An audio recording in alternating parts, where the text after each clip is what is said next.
शिवरात्रि का प्रसंग कहता है, अपने मन की अभिलाषा रखकर तुम्हें जो चाहिए, एक काली मिर्ची और काली तिल्ली के 7 दाने। एक काली मिर्ची और काली तिल्ली के कितने दाने?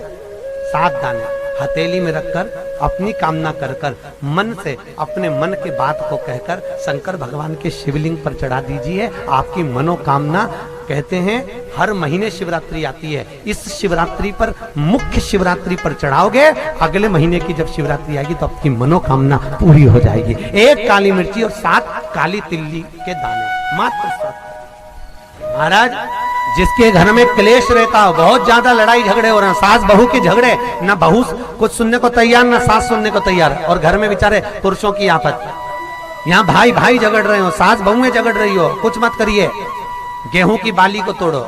गेहूं की बाली जानते हो ना, जिसमें आप लोग तो गेहूं की बाली को तोड़ना है, और बाली 7 बाली तोड़कर अपने घर में घुमाकर अपने घर का नाम और गोत्र बोलकर उसको शंकर को समर्पित कर दीजिए। जिंदगी में कभी सास बहू का झगड़ा नहीं होगा। महाराज, शिवरात्रि के दिन उसको समर्पित करिए, आपके घर में कभी क्लेश नहीं बच सकता। और शिवरात्रि के दिन रात्रि को 12 बजे शंकर भगवान पर एक धतूरा चढ़ा दो। क्या चढ़ाना है? जम के बोलिए जरा। धतूरा। ये शंकर भगवान को धतूरा चढ़ा दो। 12 बजे रात्रि को शिव जी पे धतूरा चढ़ाओ।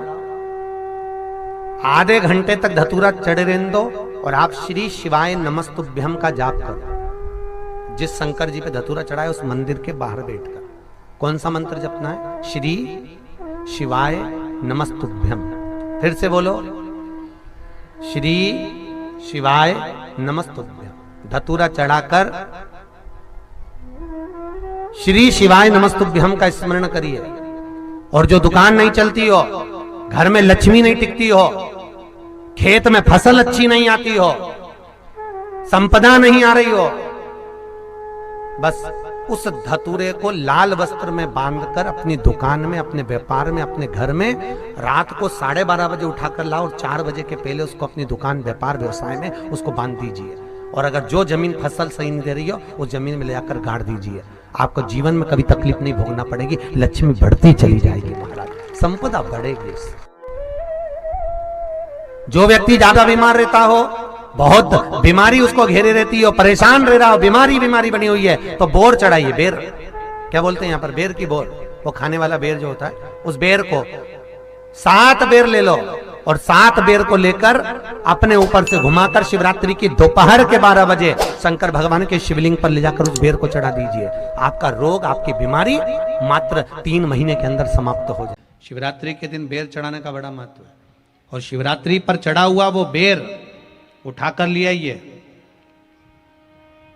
और उस बेर को उठाकर रख लीजिए। मान लो किसी को उदर से जुड़ी हुई जब तकलीफ रहती है, पेट से जुड़ी हुई तकलीफ रहती है, पेट से जुड़ी हुई कोई भी प्रॉब्लम हो, अगर पेट से जुड़ा हुआ कोई भी रोग आपको लग गया और डॉक्टर की दवाई चल रही है, सारी औषधि चल रही है, जो शिवरात्रि पर आपने बेर चढ़ाया है, वो बेर अगर आपके यहाँ रखा हुआ है, वो बेर उस रोग वाले व्यक्ति को खिला दीजिए।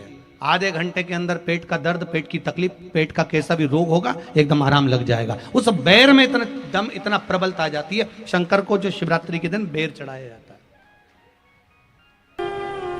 वो केवल शिवरात्रि के दिन करने का होता है।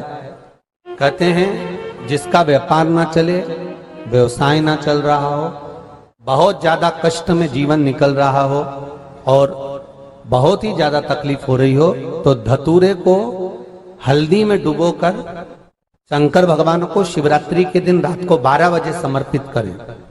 उस धतूरे को वापस उठा लाएं 5-10 मिनट के बाद, श्री शिवाय नमस्तुभ्यम बोलकर लाल कपड़े में उसको बांधकर व्यापार वाली जगह में कहीं पर भी उसको बांध दिया जाए। व्यापार पीछे नहीं हटता, व्यापार अग्रण्य भाव में बढ़ता चले जाता है। महाराज, उस धतूरे को केवल परंतु शिवरात्रि के दिन रात को 12 बजे ही किया जाए।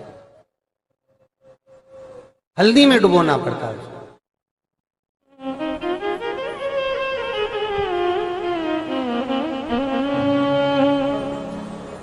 यही प्रमाण एक क्रम में और है महाराज जी। लिंग पुराण कहती है, मान लो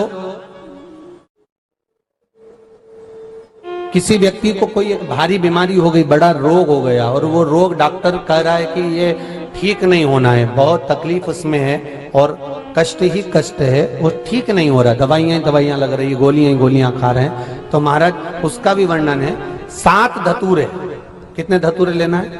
7 धतूरे। कोई सी भी शिवरात्रि से मतलब महीने में एक बार शिवरात्रि आती है, प्रत्येक महीने आती है।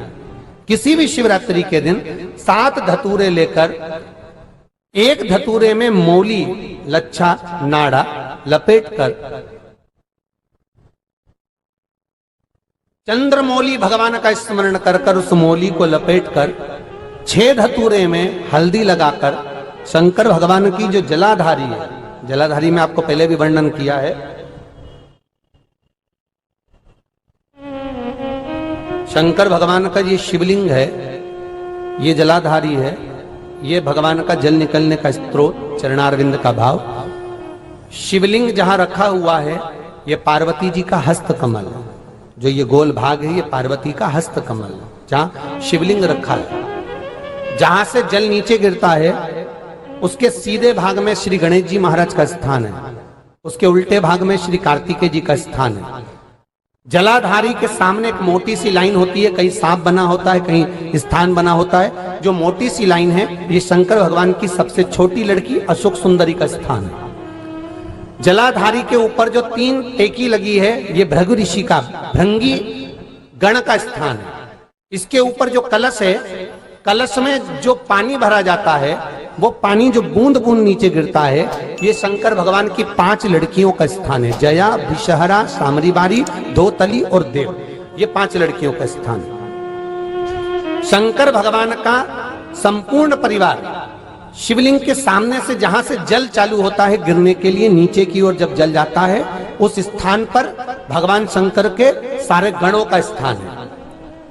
फिर जब जल बहकर सामने की ओर जाता है, जितनी दूर तक जल जाता है उतनी दूर तक भगवान शंकर के उस जल भाग को ग्रहण करने के लिए 33 कोटि देवताओं का स्थान है। इसलिए उस जल को हम लांघते नहीं है, क्योंकि वहां 33 कोटि देवता विराजमान रहते हैं महाराज। तो जो बीमारी डॉक्टर ने बता दी और बहुत बड़ा रोग हो गया और शरीर में कष्ट है, ठीक नहीं हो रहा, चाहे लीवर से जुड़ा हो, चाहे किडनी से जुड़ा हो, चाहे कैंसर से जुड़ा हो, और मान लो शरीर में कहीं गांठ भी हो गई है और वो मिटी नहीं रही हो, तो महाराज निवेदन है 7 धतूरे, एक धतूरे पर मौली लपेटकर वो शंकर जी के शिवलिंग के ऊपर चढ़ाना। 6 धतूरे, उसमें से एक धतूरा भगवान श्री गणेश जी का स्थान, दूसरा धतूरा श्री कार्तिकेय जी का स्थान, तीसरा धतूरा अशोक सुंदरी का स्थान। महाराज शंकर भगवान की जगदम्बा जी के हस्त कमल के ऊपर एक धतूरा, 5, एक धतूरा जहां से जल नीचे की ओर बहकर जा रहा हो, पानी जिस जगह से नीचे गिर रहा हो, बिल्कुल वहीं पर एक धतूरा चढ़ा देना है। उस धतूरे को चढ़ाने के बाद वो धतूरा वापस लेकर आना है। अवधूतेश्वर महादेव का नाम लेकर या चंपेश्वर महादेव का नाम लेकर उस धतूरे को, जो बीमार व्यक्ति है उसका स्पर्श कराकर बेलपत्री के पेड़ के नीचे पटकवा देना है महाराज। धीरे धीरे रोग में आराम मिलना प्रारंभ हो जाता है, औषधियां धीरे धीरे समाप्त हो जाती हैं और व्यक्ति स्वस्थ हो जाता है। ये केवल शिवरात्रि के दिन ही होता, 12 महीने शिवरात्रि आती है, आप किसी भी शिवरात्रि को कर सकते हो, किसी भी शिवरात्रि।